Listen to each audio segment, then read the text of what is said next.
bem, muito bem. Estamos aqui com um pouco mais de comentários e estudos. Espero que estejam todos bem. Em nome de nosso Senhor Jesus Cristo, vamos falar hoje sobre o campo mediúnico do médium. Do livro Doutrina e Teologia de Umbanda Sagrada, editora Madras, do mestre Rubens Saraceni. Deixando bem claro que não estou ganhando nenhum centavo para fazer propaganda desses livros. Esses livros são doações que a gente recebe para dar suporte bibliográfico aos nossos cursos. Agradecemos desde já aos doadores e ao doador. Tem livro que é doado por uma pessoa, tem livro que é feito uma vaquinha. Mas enfim, todos são muito bem-vindos, independente do modo em que são adquiridos. Sempre com honestidade, é claro, os livros são adquiridos. Comentário sobre o campo mediúnico do médium. Página 40, comecinho do texto. Vamos lá. Todos sabemos que um ser humano, uma planta, um mineral, os animais não racionais possuem uma aura que os envolve, protegendo-os do meio exterior. Assim como sabemos que esta aura também é refletora da energia interior dos corpos, nos seres vivos é a refletora dos sentimentos e dos padrões energéticos e magnéticos, está intimamente relacionada com o campo emocional. Veja bem, a aura, tudo tem aura, até uma caneta que você pegar tem uma aura. Porque o que acontece? Tudo que existe é fruto de uma ideia. Essa ideia, ela vem lá do mundo da imagem verdadeira, que alguns chamam de vácuo quântico. Muito bem. Essa ideia ela vem permeando as dimensões, como se fosse uma energia que passa pelas camadas de uma cebola. Tá? Vamos supor que as dimensões se intercalem como camadas de uma cebola. E essas formas sentimentos e formas pensamentos vêm lá do mundo das ideias, vão ganhando forma por onde passam. Por onde elas passam, elas deixam um rastro, elas deixam um vácuo, elas deixam um fluxo de ida e de vinda de energias. E esse movimento energético que vai deixando por onde passa perpassa essa energia bem sutil, perpassa por dentro dos seres, embora não se deem conta. Os sencientes não se dão conta mesmo, e os cientes e conscientes às vezes se dão, às vezes não se dão conta. Isso vai formando um campo áurico, porque assim como tudo que existe vem do mundo das ideias, vem de um pensamento e de um sentimento concentrado em cima de um arquétipo, de uma figura, que vai ganhar forma de existência e vida, ou existência ou vida. Assim como essas coisas existem no universo, existem dentro de nós também. Existem dentro de nós. Nós somos uma miniatura do universo. Então, se o universo funciona assim, de dentro para fora de nós também funciona assim. Então, vem uma força lá de dentro de nós, do nosso campo imaterial, que passa para os outros corpos, que passa para os outros corpos mais densos, e depois para os mais densos, até chegar no corpo físico. Isso tudo vai gerando um fluxo, vai gerando um deslocamento de energias, impulsionado pelos sentimentos e pensamentos oriundos de lá desse mundo interior nosso. E isso também vai gerando em nós um campo áurico, porque essa energia ela tem que ir, embora ela também se contraia, mas ela também vai, embora ela também seja contraída, ela também vai. Por isso nossa aura ela faz assim. Então tudo tem aura, porque tudo é proveniente do mundo das ideias. E por vir do mundo das ideias, vem com uma enseada de energia. Vem com como se fosse um mareo. Sabe? Vem com E aí, isso aí reflete o campo áurico. Bom, o médium tem sua aura. Quem não é médium ostensivo também tem. O que é o médium não ostensivo? É aquele médium que é médium porque todo mundo mas não tem nenhuma faculdade mediúnica que venha de modo impetuoso, que chegue a parar a vida do médium para ele lançar um olhar sobre si e falar: o que está acontecendo comigo? O médium ostensivo não tem como ele não perceber que tem alguma coisa errada, ou errada não, diferente acontecendo com ele. Bem diferente. E é onde ele tem que buscar, muitas vezes, até ajuda. Continuando, o campo mediúnico inicia-se no corpo elementar básico e expande-se uniformemente ao redor dele por aproximadamente 30 a 70 centímetros no máximo. Esse campo mediúnico eletromagnético é comum a todos, independente de sua formação cultural ou religiosa. E aqui nos limitaremos só aos seres humanos, tá? Por que chama de campo mediúnico? Campo mediúnico é assim, quando você está sintonizado com uma entidade, a entidade ela vem até você e ela vai fazer uso das suas potencialidades anímicas para promover o intercâmbio entre aquele mundo e o nosso. Quando junta o campo energético, o campo áurico do encarnado com o desencarnado, forma um chamado campo mediúnico, que é como se fosse uma aura fundida. Mas não fica, às vezes, só nos 70 centímetros, não. Há casos, dependendo da entidade ou da quantidade de entidade do trabalho que é feito, a gente já mediu aqui, o Aurameter teve campo mediúnico de pessoa que passou de 3 metros. Então isso vai muito da necessidade, vai muito do tipo de entidade que traz a energia, que tipo de trabalho está sendo feito e outras coisas mais. Ah, está desmentindo o Rubens? Não. Estamos dizendo que, segundo a nossa experiência, constatamos outros índices. No caso, nos trabalhos que o Rubens presenciou e que as entidades lhe passaram, bastava um campo mediúnico alcançar 70 centímetros para o trabalho ser realizado com sucesso. Quer dizer que estava errado. No sexto parágrafo da mesma página 40, diz assim: em cada padrão vibratório específico, tudo se mostra regido pelas mesmas leis que sustentam as formas do plano material, agregados energéticos que, por magnetismos específicos, dão formação às massas ou corpos físicos. Então ele quis dizer assim que existem leis no plano espiritual que são parecidas com as nossas aqui do plano terreno. Existe também uma lei de gravidade lá.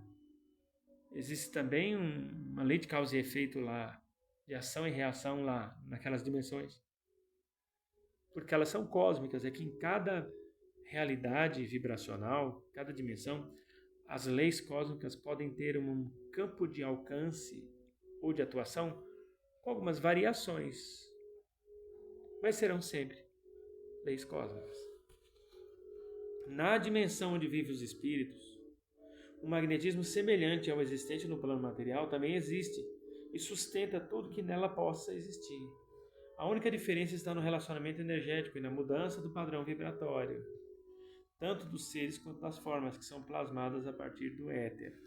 Então, nós temos aqui determinadas leis que a gente tem que obedecer. Por exemplo, se você está ali diante de uma parede e você acha que consegue atravessar a parede, se você der uma marcha ré de uns 5, 6 metros, mirar sua cabecinha na parede, imaginar, eu vou me precipitar contra a parede, eu tenho certeza que eu vou atravessar para o lado de lá. Então vai. Aí corre, enfia o cabeção na parede e tem aquela decepção que não atravessou. Por que não atravessou? Porque existe uma série de leis da matéria que impede um corpo denso de passar por uma parede também densa, a não ser que a exploda ou a arrebente, trinque, quebre. Mas se for um corpo humano, eu acho bastante difícil. Tinha um homem na Índia, se tem notícia, talvez até mais, mas eu só tive notícia dele que fizesse isso, que ele ia passando a mão na parede, ele conseguia atravessar o braço dele para o lado de lá, e ele atravessava de corpo e alma a parede. Até a Universidade de Cambridge foi lá estudar isso aí, pelo menos foi o que eu fiquei sabendo. Fizeram uma parede deles, para não ter fraude, e o homem atravessou a parede de carne, ele em carne e osso atravessou a parede do lado de lá. Mas isso, muita concentração mental, a ponto de conversar com as partículas da parede e pedir licença para elas atravessar. Vai você fazer isso, eu. Bom, eu vou dar mais um salto aqui, tá? Indo para a página 42. Hernani, por que você dá esse salto? O Hernani dá esse salto porque eu vou lendo o texto minuciosamente e eu vejo que tem determinados parágrafos que ele sintetiza os outros.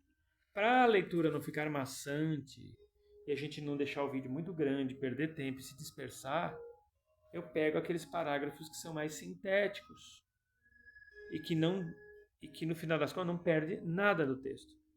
São parágrafos indispensáveis, muito bem selecionados ali pela inteligência do autor da espiritualidade, e que dá para ir trabalhando o todo através do micro.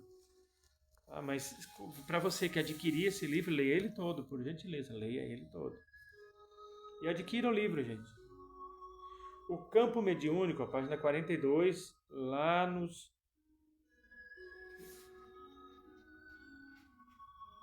nono parágrafo, olha lá. O campo mediúnico eletromagnético não é a aura.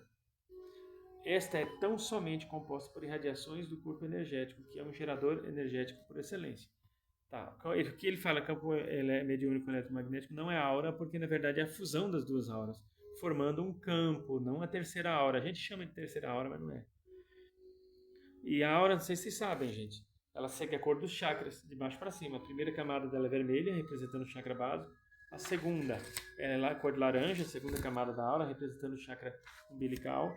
A terceira é amarela, representando o chakra plexo solar. A quarta é verde com rosa, representando o chakra cardíaco. Uma camada é verde, a outra é rosa. E representa também esse pequeno chakra que nós temos aqui, entre o plexo solar e o cardíaco. Nessa região concavada nós temos um chakra bem pequenininho, menor que um botão de camisa. Verde é o Ananda Kanda. Ele também, de certa forma, representa a parte verde da aura. Depois vem a parte cor-de-rosa, predominantemente do cardíaco, mas o cardíaco é verde com rosa também.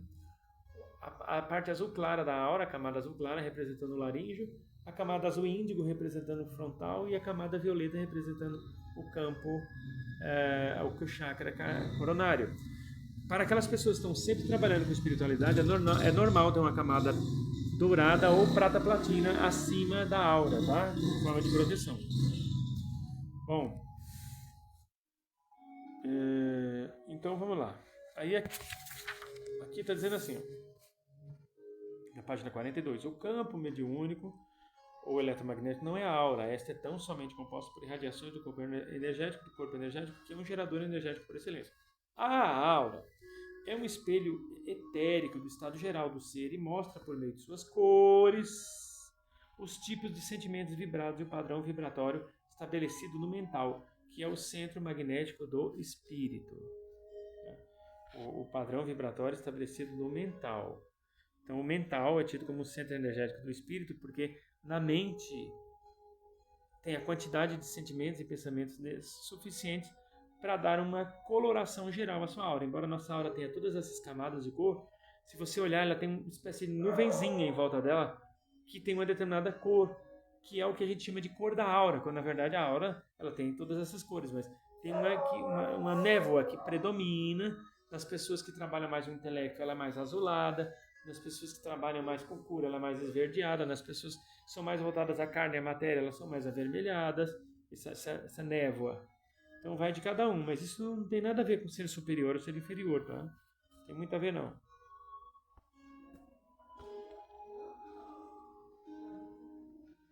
Continuando aqui, ó, nos processos de desenvolvimento mediúnico, todo este campo eletromagnético tem seu padrão reajustado para que as incorporações se realizem de forma mais natural possível.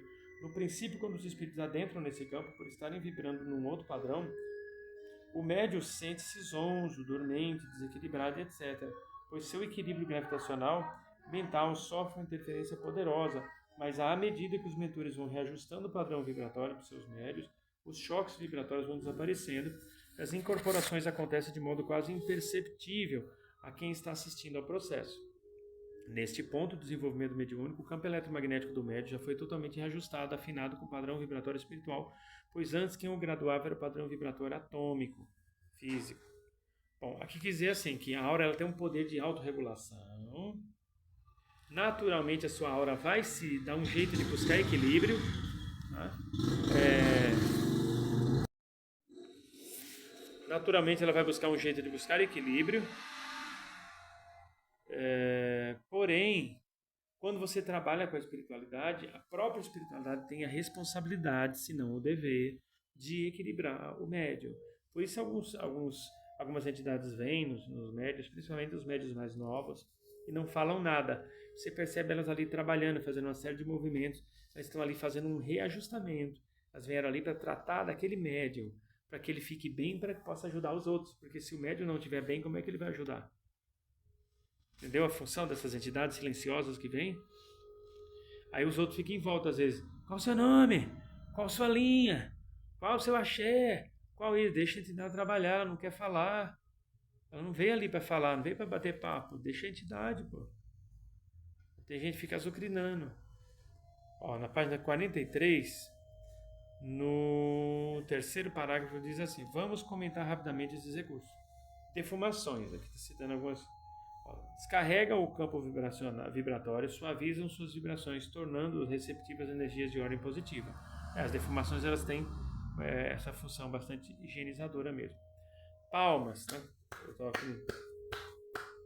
Se cadenciadas e ritmadas, criam um amplo campo sonoro cujas vibrações agudas alcançam o centro de percepção localizado no mental dos médios. Com isso, predispõe-nos a vibrar ordenadamente, facilitando o trabalho de reajustamento de seus padrões mentais. As músicas tocadas no ambiente de trabalho, sejam ao vivo ali, em forma de palmas ou tocadas por instrumentos eletrônicos, elas ajudam o médium a se interiorizar, a se predispor energeticamente, magisticamente, mediunicamente. Então ajuda bastante. Cantos. A Umbanda recorre aos cantos ritmados, não só a Umbanda, tá? Tem os rezos também das religiões ayahuasqueiras, que são lindíssimos e poderosíssimos. A Umbanda recorre aos cantos ritmados, que atuam sobre alguns plexos, que reagem aumentando a velocidade dos seus giros. Com isso, captam muito mais energias etéricas e sutilizam rapidamente todo o campo mediúnico, facilitando a incorporação. Veja bem, as músicas, os cânticos sagrados, eles, como eu falei, todo canto sagrado é sustentado por Iá, orixá do som. E esse canto sagrado, ele vai abrindo portais e puxando egrégoras semelhantes àquelas que já foram ativadas um dia na frequência daquele mesmo cantar. Isso fortalece de tal forma o ambiente e as pessoas ali, se elas sintonizarem com o que elas foram buscar, com o que elas querem alcançar, no caso dos médios, a incorporação em muitos casos, a coisa vai acontecer assim.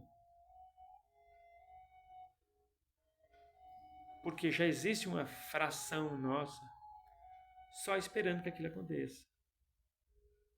Então é se entregar. Está num trabalho mediúnico, é se entregar ao trabalho. Eu estou aqui para o que der e vier, que a espiritualidade use e abuse de mim no bom sentido. E se entrega. Não fica resistindo. Se a entidade vier e não ir mais embora. Se a entidade vier e me matar. Se a entidade vier e isso. Se a entidade vier e aquilo outro. Gente, quem tem esses pensamentos é bom. Fica em casa assistindo série. Vai no terreiro fazer o quê? Atabaques e outros instrumentos. As vibrações sonoras têm o poder de adormecer o emocional, estimular o percepcional, alterar as irradiações energéticas e atuar sobre o padrão vibratório do médium. Prestaram atenção? Ao desestabilizar no campo eletromagnético, adequando ao seu próprio padrão e fixando no mental do médium por intermédio de suas vibrações mentais direcionadas. Em pouco tempo, o médium adequa-se, torna-se magneticamente tão etérico em seu padrão vibratório que já não precisa do auxílio de instrumentos para incorporar. Basta colocar-se em sintonia mental com quem irá incorporar para que o fenômeno ocorra. Você deve conhecer médiuns assim. Danças. A Umbanda e o Candomblé recorrem às danças rituais. Não só Umbanda e Candomblé, tá? Tem o Terecô, Tambor de Minas, Xangô de Recife, etc. Pois durante o seu transcorrer, os médios se desligam de tudo e concentram-se intensamente numa ação em que o movimento cadenciado facilita o seu envolvimento e a sua incorporação pelo seu guia espiritual. Quando realmente o lugar é bem organizado e as danças ocorrem de um modo que ninguém fique esbarrando no outro ou se acidentando, basta que os cambonos prestem atenção ali, os médios que estão incorporando, que a incorporação acontece de modo totalmente tranquilo e seguro. Tá? Agora, quando fala assim, ó, tem uma parte aqui, né? E o médio adequa-se e torna-se magneticamente tão etérico em seu padrão vibratório que já não precisa do auxílio de instrumentos para incorporar. Na verdade, toda incorporação deve acontecer independente de toque de atabaque, ou de palmas, ou de danças, ou disso, aquilo, outro. O médium ele tem que ter essa sintonia com a entidade dele e deixar com o tempo as muletas facilitadoras da incorporação de lado. É o certo, é assim que se evolui. Mas tem médium que ainda se escora muito no fenômeno em volta dele para poder incorporar. A gente só deseja os nossos pêsames para esses médiums, né, que são médiums muito dependentes do fator externo. E isso não é bom, tá? Para a evolução do médium, não. Mas aí vai de cada um, né? A gente também não vai forçar ninguém a evoluir ou crescer na marra. O que a gente pede é que Deus abençoe a todos e que todos possam dar o melhor atendimento possível para mitigar o sofrimento dos nossos irmãos aqui na Terra. Bom, é isso. Adquira o livro Doutrina e Teologia Sagrada. Né? Você não vai se arrepender. Qualquer dúvida que tiver ou quiser sugerir algum tema para nós, entre em contato através do DDD 11, telefone 965519042. Que Jesus, Maria e José, na unidade do Espírito Santo, lhe conceda muita paz, luz e proteção e que Deus não lhes deixe faltar o vosso axé. Muito obrigado, muito obrigado, muito obrigado. Até a próxima.